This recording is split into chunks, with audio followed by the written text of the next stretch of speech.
Salut les kill teamers, c'est Joker. Ce soir, je vais faire une petite partie avec madame. On est en vacances, tranquillement, au calme. Alors on s'est dit, pourquoi pas ramener du kill team pour faire des petites parties. Alors, pour du kill team en vacances, c'est possible. Et ça prend pas beaucoup de place. Nous, on a opté pour jouer sur Arena. Donc c'est une extension qui existe depuis les débuts de kill team maintenant, qui se joue qu'en millions confinés. Ça évite d'emmener plein de décors. Donc quand on dit que ça prend pas beaucoup de place, là-dedans, c'est des boîtes que j'ai achetées chez Cultura. Ça coûte 5 € je crois la boîte, enfin bref, vous regarderez, si vous avez des meilleures boîtes, vous ferez ce que vous voulez. Vous voyez là-dedans, hop, hop, on peut emmener toutes les kill teams dont on a besoin. L'avantage aussi de ne pas avoir beaucoup de figurines à ce jeu-là. Donc ce soir, ce sera un rapport de bataille avec 125 points par camp.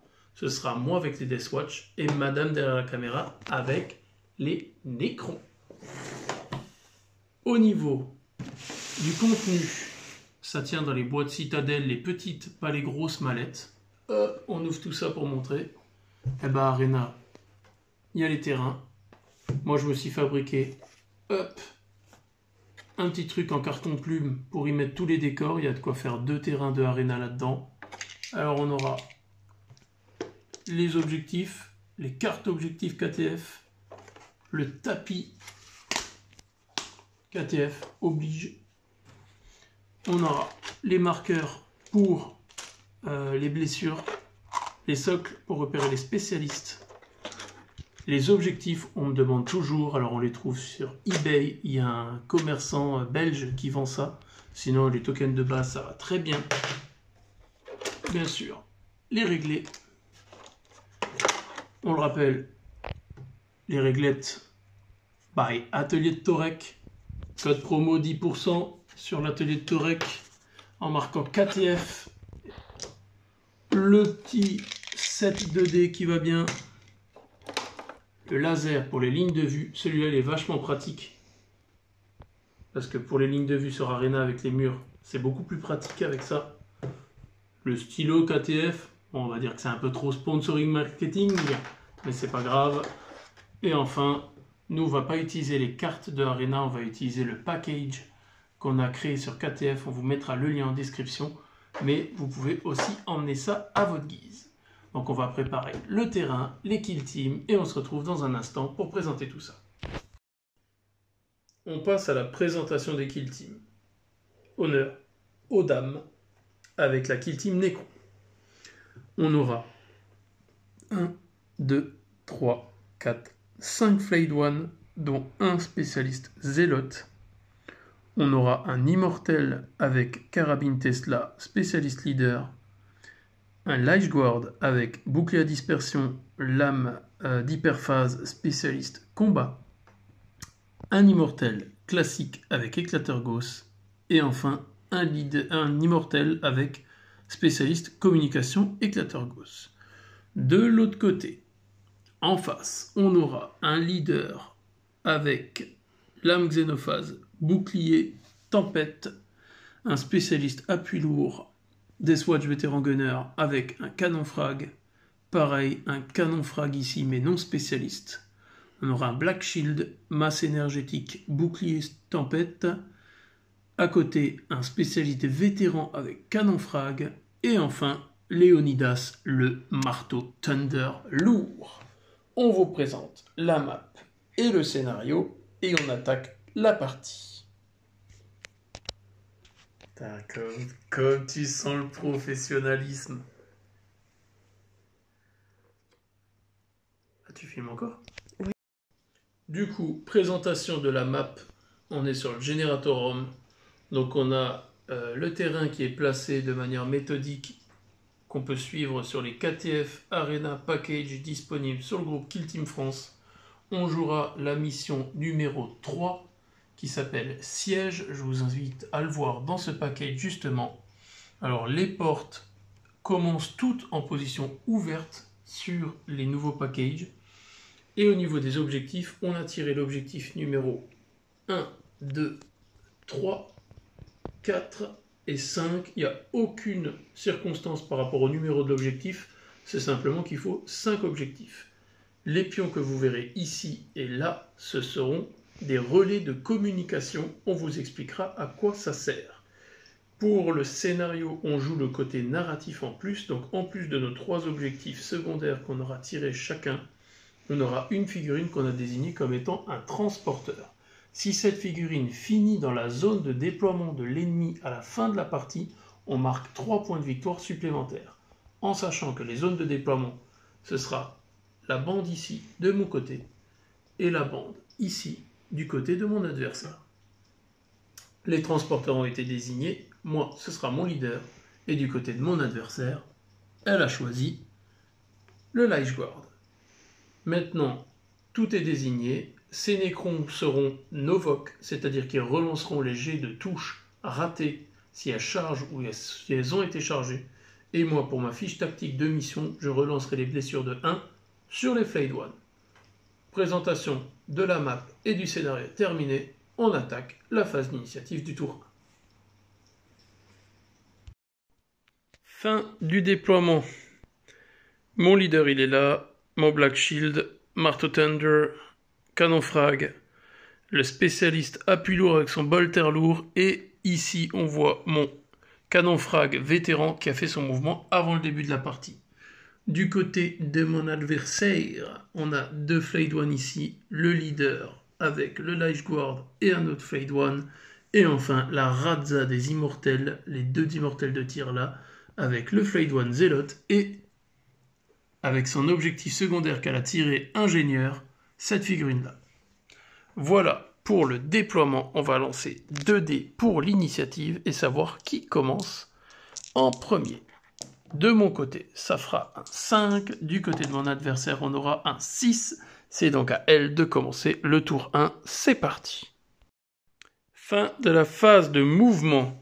Côté Deathwatch, j'ai juste avancé mon Black Shield pour garder l'objectif ici à portée.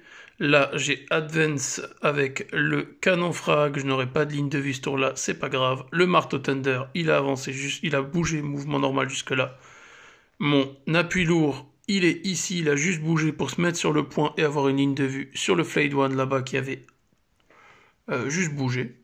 Ce Flayed One là, il était ici, il a fait une charge à 7 sur mon vétéran qui a fait son mouvement. Le Lich Guard qui était là a réussi sa charge à 8 sur lui également. Là, ce Flayed One avait tenté de charger, il a raté. Mon leader qui était situé ici a fait un sprint magnifique de 12 pouces pour se placer ici. Enfin, son Flayed One, elle l'a placé ici pour m'empêcher d'aller charger là derrière. Ici, on a l'ingénieur qui a déjà rapporté un point de victoire qu'on voit avec le dé ici, parce qu'il est à moins de 2 pouces. Regardez sur l'objectif ingénieur pour savoir ce que c'est, on l'affichera à l'écran. Et enfin, les 2 immortels, ils sont ici et préparés. Et le leader n'aura pas bougé, c'est préparé également. On va attaquer la phase de tir. Petit aperçu rapide de la phase de tir. L'immortel là-bas m'a touché, m'a blessé, mais j'ai réussi à save avec mon bouclier. Ici, le bolter lourd Infernus a tiré sur le Flayed One. Il lui a mis une blessure légère. On attaque donc tout de suite, avec plaisir au tour 1, le corps à corps ici. On attaque donc le corps à corps avec Madame. On attaque avec le Flayed One en premier. Tu as donc 3 attaques à 3+, puisqu'il n'a pas de blessure légère, et tu relances les touches car tu es faction Novok. C'est un strike, comme on l'appelle dans le jargon. Tu as une force de 4 contre endurance 4, c'est donc du 4+, relançable grâce aux griffes de dépeceur. Donc il y en aura une qui passe. Quel PA sur ton arme? 0. PA 0, donc du coup j'ai une save à 3+, je la rate, je vais claquer mon dernier point de commandement à ce tour pour relancer cette sauvegarde, sinon c'est jet de trauma direct. Allez, c'est un 5, ça tank. Du coup, il te reste ton Lich Guard qui a 2 attaques de base, plus une parce qu'il est spécialiste combat. Donc, 3 attaques sur mon Deathwatch vétéran Gunner. À 3+, pareil, relançable grâce à Novok. une relançable. Ok. Hop. Ça en fait 2 qui passent. Tu as une force de 5. Ton épée d'hyperphase te donne force plus 1. Oui.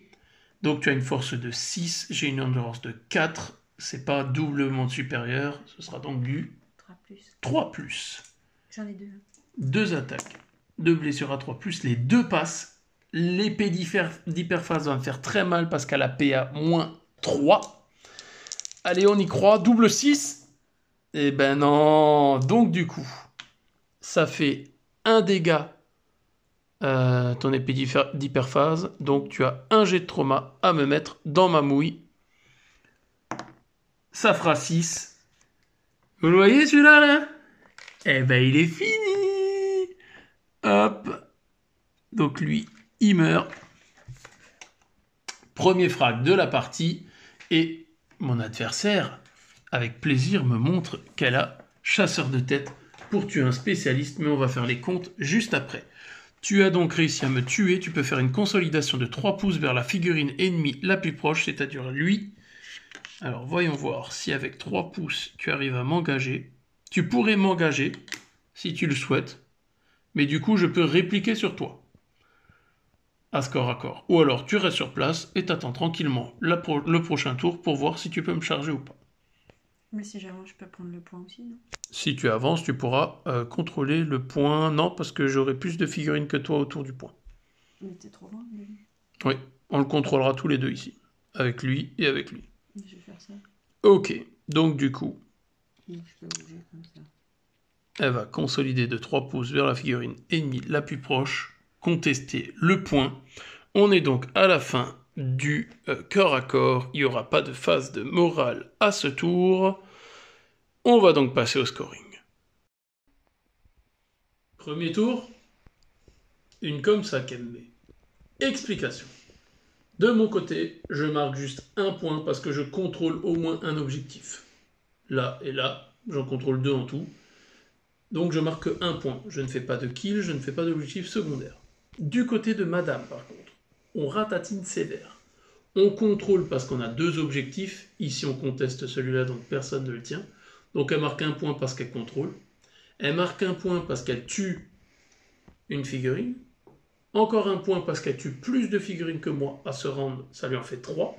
Et ensuite, sur le côté, elle marque l'objectif chasseur de tête pour avoir tué un spécialiste. Elle marque agression brutale parce qu'elle a chargé avec au moins 2 figurines à ce tour, sur score à corps notamment, donc encore un point de plus. Et enfin, son objectif ingénieur lui rapporte encore une fois un point grâce à lui. On passe donc dans un score de 6 pour elle et 1 pour moi. On attaque l'initiative du tour numéro 2. Fin de la phase de mouvement. Le Bolter Lorifernus s'est préparé ici.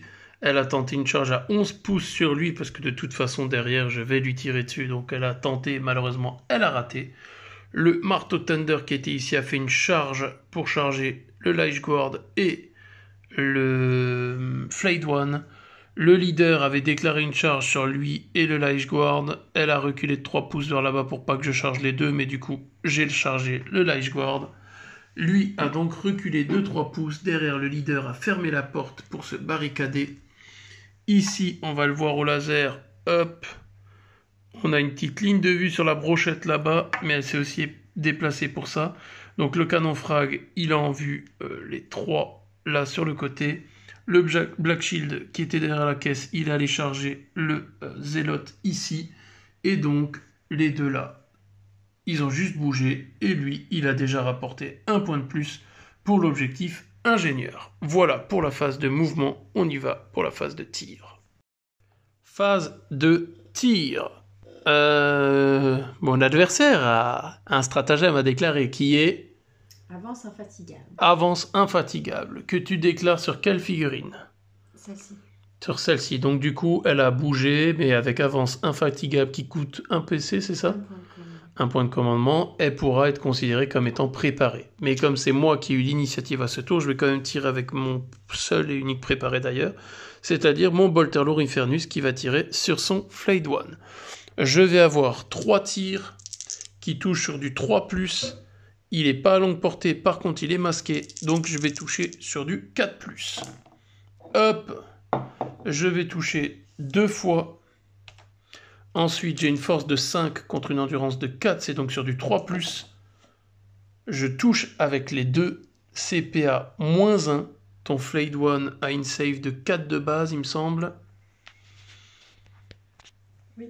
Donc tu as 2 saves à 5+ à faire. 2 saves à 5. Ok, il y en a une qui tank, donc il y en a une qui passe. Et donc du coup, jet de trauma. Il a déjà une blessure légère, donc il mourra sur 3, 4, 5. Et si je fais un 6, eh ben il aura rien du tout. Le bougre, je fais 1, donc je vais claquer un point de com. J'en avais 2. Hop, on va chercher le 1. Tac. Pour relancer ce jet de trauma. Allez, je fais 4, donc j'arrive à tuer le Flayed One. L'immortel qui a l'éclateur gauss. Donc il a tir rapide 2. Enfin, tir rapide 1 qui passe à tir rapide à 2 tirs parce qu'il est à moitié de la portée. Tu as une 3+ qui passe à 4+ parce que je suis masqué, mais qui repasse à 3+ parce que tu as le com à moins de 6 pouces. Donc 2 tirs à 3+. On en a un qui passe. Ça claque un point de com pour relancer le deuxième G. Ce sera un qui passe. C'est de la force 5. Ah oui, on le répète. Jamais relancer avec le même dé. Jamais, au grand jamais. Tu as une force de 5. J'ai une endurance de 4. C'est donc sur du 3+ pour me blesser. Dans le tapis, malheureux. Dans le tapis, malheureux. Quelle force. C'est un 1. Donc, ça ne touchera pas. En contrepartie, du coup, je vais tirer avec lui sur le communication qui est au fond, parce qu'il n'y a plus que lui qui pourra me tirer dessus. J'ai un canon frag qui tire à 24 pouces, assaut 2. Je vais avoir 2 tirs, parce que c'est assaut 2. Je vais avoir 2 tirs à 3+, qui passent à 4+, parce qu'il est masqué. Ok, rien du tout. C'est une bourde monumentale. Du coup, c'est à toi de tirer avec ton immortel sur lui. On avait mesuré avant, il y a moins de 12 pouces. Donc tu as 2 tirs à 3+, qui passent à 4+, parce que je suis masqué. 2 tirs à 4. Rien du tout. C'est une phase de tir de manchot. Heureusement qu'il y a eu un mort là-bas, sinon on se serait dit qu'elle servait à rien, cette phase. Phase de tir terminée. On attaque le corps à corps, où on en aura ici et là. C'est parti. Corps à corps, que s'est-il passé ? Tout ce que je ne voulais pas. Le Black Shield a réussi à pulvériser le Zélote, à lock l'immortel derrière. Ok. Sauf que là, on a un problème, Houston. C'est que mon leader, il avait chargé ici. J'ai essayé de taper sur lui. J'avais 3 attaques, tout a raté. Fiasco complet. Le marteau Thunder, il a tapé. Elle a save derrière. Bref, le leader, il s'est pris une riposte du Lich Guard. Terminé, carpet. Donc lui, il est mort. Enfin, mis hors combat. Le marteau Thunder, il a pris une blessure légère. Et là-bas, on l'avait déjà dit, au tir, il a réussi à le liquider là-bas. Donc du coup, au niveau des tests de morale, je vais voir si j'en ai un ou pas. Sinon, on va passer au scoring. Pour le scoring, ça le vautour de Lich Guard. Scoring, alors... du côté de mon adversaire, les soirs, madame a marqué 1 point parce qu'elle a tué au moins une figurine. Elle contrôle au moins un objectif, ici et là-bas. Donc elle contrôle un objectif et elle en contrôle plus que moi. Donc ça lui fait 3 points en tout et encore 1 point parce qu'avec son ingénieur, elle marque une deuxième fois à ce tour. Donc elle passe à 10 points. De mon côté, j'avais 1 point. Je marque 1 point parce que je kill. 1 point parce que je kill mort avec les Flayed One qu'on voit là-bas. Et 1 point parce que je contrôle un objectif. Et enfin encore un dernier parce que je marque chasseur de tête pour avoir tué le Zealot Flayed One avec le Black Shield. Le score à la fin du tour 2 est donc de 10 à 5. Rien n'est joué. On va lancer les dés pour l'initiative du tour numéro 3. De mon côté, ça fera un superbe, magnifique 5. Et ça fera un 4. J'ai donc l'initiative pour ce tour. Allez, la remontada, c'est maintenant. Lui, il a fait une advance de 1. Donc il a bougé de 7 pour se placer ici. Le marteau Thunder et les Nécrons sont restés au corps à corps. Lui, il était là derrière. Il a juste fait son mouvement pour se positionner ici. Le Black Shield est resté au corps à corps avec l'Immortel. L'ingénieur a marqué pour la 3e fois son objectif. Lui, son boulot, il est fait. Et le com a bougé de 5 dans le coin. Ici, on a eu le tricks de la partie. C'est-à-dire qu'à la base, la position, elle était le Flayed One ici. Donc elle a ouvert la porte avec l'Immortel. Le Flayed One a bougé et le Flayed One a fermé la porte. Simple, efficace et ça évite un kill. On attaque donc la phase de tir. Du coup, la phase de tir, vous la prenez, vous la mettez sur un papier, vous la pliez en petits morceaux, et vous la mettez où je pense, parce qu'il n'y en a pas. Phase de combat, on la filme, elle est importante, le marteau Thunder va tout mettre sur le Lich-Guard. Le marteau Thunder, c'est 2 attaques à 3+, qui passe à 4+, parce qu'il a un marteau Thunder lourd, et 5+, parce qu'il a une blessure légère. On y croit, on y croit, on en a une qui passe. C'est de la force 5 contre de la force x2, donc force 8 contre endurance 5, c'est du 3+. Ah là là, damned, damned, damned. Endurance 6. Ok. Non, 5. Endurance 5, c'est ce que je me disais. Donc du coup, je claque un point de com pour relancer. Ça blesse.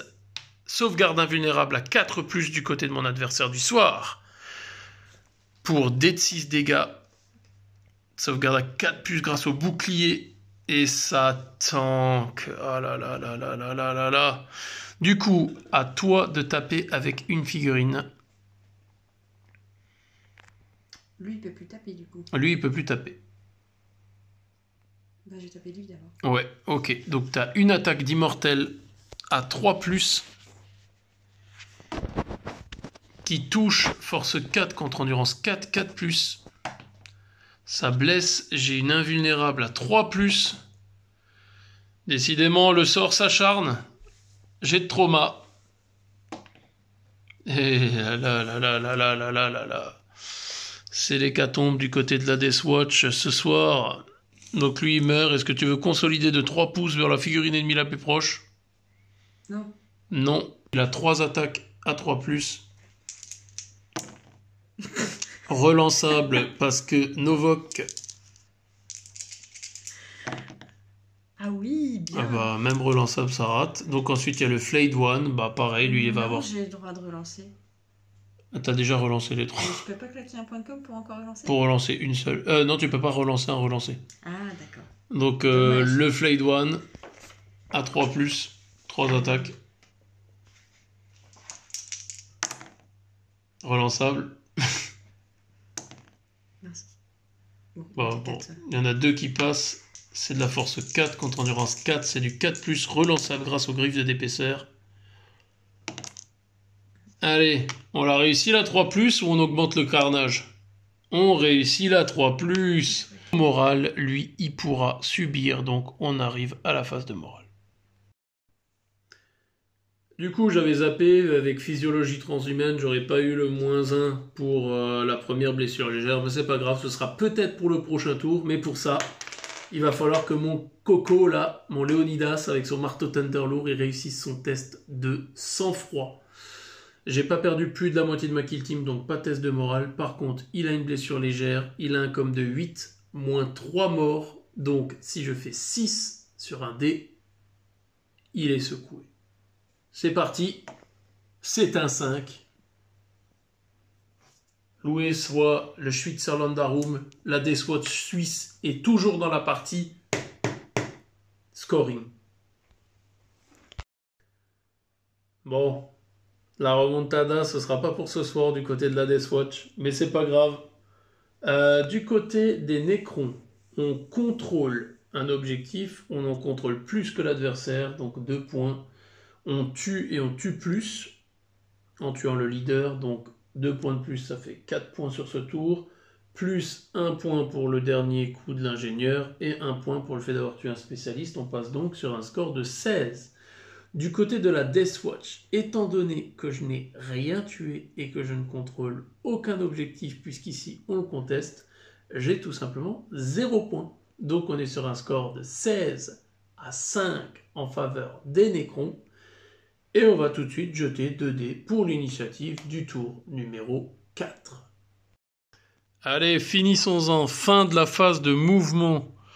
Son leader, elle l'a mis là derrière pour fermer la porte et le mettre safe. Ici, l'immortel, il a bougé pour m'empêcher d'aller éventuellement chercher une ligne de vue. Donc ça, c'est bien joué. Les deux là qui étaient au corps à corps avec lui, moi je me suis désengagé. Donc les deux là, ils sont dans le vent. Et lui, il a juste bougé ici pour contrôler cet objectif et essayer de sauver l'honneur en tentant de raser les figurines ici. Voilà pour la phase de mouvement. On va faire la phase de tir de ce dernier tour. Phase de tir, donc du coup, elle a bougé mais elle réutilise l'avance implacable, infatigable, pardon. Donc cette figurine qui a bougé est préparée, considérée comme préparée. Donc elle peut tirer étant donné qu'elle avait l'initiative avant moi. Et elle va tirer sur mon canon frag avec son éclateur Gauss. Elle aura donc tir rapide 1 qui passe à 2 tirs. Donc 2 tirs à 3+. 1 qui touche, force 5, endurance 4, c'est du 3+. Ça blesse, c'est de la PA -1. J'ai donc une save à 4, -2, save à 5. Ça rate, j'ai 1 point de com, soyons fous. De toute façon, il ne reste plus grand chose des Death Watch, ça rate quand même. Jet de trauma, c'est un 1, donc du coup, je prends, hop, on va aller le chercher ici, une blessure légère, hop, sur lui. Du coup, à moi de tirer avec mon seul préparé, ça va être lui. Du Lich Guard, bien sûr. Je vais utiliser les munitions frag, c'est-à-dire ça va être 2 dés de 6 tirs. Hop, je vais faire 12 tirs. On va les faire par 4. Du coup 12 tirs de touche auto à force 5, contre endurance 5. Ça va être du 4+, donc les 4 premières à 4+. Il y en a 2 qui passent. Plus 3, 5. Plus 2, 7. Donc on a 7 sauvegardes. Donc 3, 4, 5. On va prendre encore 2 dés. Hop, 6, 7. 7 sauvegardes à PA -1, 4+. De toute façon, le bouclier donne une invue à 4+. Ok, bon, au moins on arrive à lui faire craquer ses saves et lui infliger et lui enlever 2 points de vie. L'invulnérable c'était à 4. Mais ça c'était la normale. Ouais, c'est soit l'invulnérable, soit la normale. Okay. C'était l'info de la soirée. Donc du coup, même si ça fait tout ça de blessure, ça fera que 1 dégât. Donc un jet de trauma. Et elle claque un point de commandement. 2 points de commandement, ouais, pour... Ça s'appelle Primo Protocole de réanimation. Donc du coup, je jette 2 jets de trauma et je conserve le plus bas. C'est parti. Oh, double 5, donc j'arrive, allez, un peu de bonté dans ce monde. J'arrive quand même à faire quelque chose avec lui.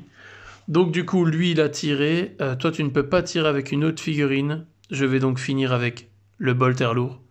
Il va d'abord faire ses 3 tirs de bolter lourd dans le Flayed One. Hop, à 3+. Ensuite, force 5 contre 4, 3+ de nouveau. 2 blessures, 2 saves à 5+, parce que PA -1. Une qui tank, une qui passe, et j'ai de trauma. C'est un 5, magnifique. Il fallait juste pas du 6. Allez, on sauve les meubles. La phase de tir, elle est terminée. La phase de corps à corps, il y en a eu assez durant cette partie. Du coup, on passe au scoring de ce dernier tour. Parce que en phase de morale... Ah non, on aura phase de morale juste ici. Est-ce que la Sainte Suisse va réussir à me faire sortir de ce pétrin et éviter une humiliation cuisante? J'ai plus de la moitié de ma kill team restante qui a des blessures légères. Donc du coup, je vais faire un test de morale avec mon meilleur commandement, c'est-à-dire 8. Je fais 8. Heureusement, je réussis mon test de morale, mais j'ai un test de sang-froid sur lui à 6, parce que comme de 8, moins 3 morts, à 6, ça tank. Et à 6 sur lui, ça tank, c'est bon. Ils sont safe, donc test de morale, c'est good. On passe au scoring. Fin de soirée, scoring. On était à 16 du côté de Madame derrière la caméra, on le rappelle. 17 parce qu'elle contrôle au moins un objectif. On s'arrête là, c'était déjà assez. Hein. Et ensuite, de mon côté, je sauve les meubles. Je me prends pas une branlée du double des points. Parce que je contrôle plus, je kill et je kill plus. Donc je marque 4 points. Et je marque un 5e point parce que j'ai pour la deuxième fois chasseur de tête en ayant tué le Lifeguard spécialiste combat. On est donc à la fin de cette partie sur un score de 17 à 10. Donc bravo à madame. On passe au débriefing et on finit tout ça. Débriefing de cette partie. Je l'ai trouvée intéressante. J'ai essayé de faire de mon mieux avec mes Deathwatch. J'ai été peut-être un peu trop agressif avec mon leader et mon Black Shield en me projetant vers l'avant, mais le but c'était clairement d'y aller, quoi, d'aller à la castagne, comme on dit chez nous. Malheureusement, ça n'a pas payé. Le leader, il a pris très cher dès le tour 2. Derrière, j'avais moins de points de com, j'arrivais plus à me projeter parce qu'il est mort. Donc c'était un peu plus compliqué, mais néanmoins, je me dis, allez, j'ai sauvé les meubles sur le dernier tour, donc c'est pas plus mal que ça. Le marteau Thunder, malheureusement, il a rien fait. Le leader, pareil, sur son attaque, il a rien fait, donc c'est dommage. Mais c'est le jeu. Et franchement, du côté de mon adversaire du soir, ça a très très bien joué. Surtout les petits coups de j'ouvre la porte, je planque le leader, je le fous là-bas, ça m'a mis complètement dans le vent. Parce qu'au niveau de mes objectifs secondaires, j'avais vieille école. J'ai pas réussi à tuer une figurine dès le premier tour. J'ai pas réussi à avoir une figurine entièrement dans sa zone de déploiement, ni tuer son leader. J'avais éventreur, donc j'ai marqué 3 points de victoire si je tuais au moins 6 figurines. Manque de bol, j'en ai tué que 5. Et chasseur de tête, j'ai pas réussi à chercher les autres spécialistes. Donc, sachant que mon leader était transporteur et pouvait me rapporter 3 points en allant dans sa zone de déploiement, comme elle d'ailleurs, mais ça on n'a pas réussi à le faire. Mais c'est pas grave, c'était une partie super plaisante. Et en plus dans un cadre de vacances, donc que demander de mieux. Donc, qu'en pense mon adversaire du soir derrière la caméra? Alors, me concernant, moi j'ai pas l'habitude de jouer avec ceux-là. Hein. Je joue en général avec mes choupettes de leur petit nom, qui sont les sœurs de bataille. Et donc du coup, moi je suis plutôt, comme dit mon partenaire, quelqu'un qui joue du défensif et j'attaque rarement. Donc là j'avais une kill team qui était faite pour du combat. J'y suis allée quand même. À mon premier tour, j'ai réussi à faire mes 3 objectifs. Après, j'avoue, je me suis un petit peu planquée pour éviter de me faire tuer parce qu'il était plutôt agressif. Mais je pense que les jets de dés ont été avec moi aussi ce soir, ce qui m'a pas mal aidé quand même. Fin de partie, fin de game, superbe soirée. Donc, je vais publier ça très prochainement sur la campagne Constantia pour faire un peu avancer tout ça. Donc, n'hésitez pas à la rejoindre. On le rappelle, les réglettes, elles sont là. L'atelier de Torek, code KTF en majuscule pour avoir 10% de réduction chez lui. Alors, on n'hésite pas, on aura un prochain partenaire à vous annoncer. Donc, ça, on vous le dira dans le groupe. En attendant, rejoignez la campagne, rejoignez le groupe, partagez les vidéos comme vous faites d'habitude. Vous êtes au top. Et je vous dis, comme d'habitude, à plus les kill teamers. Portez-vous bien. Ciao, ciao.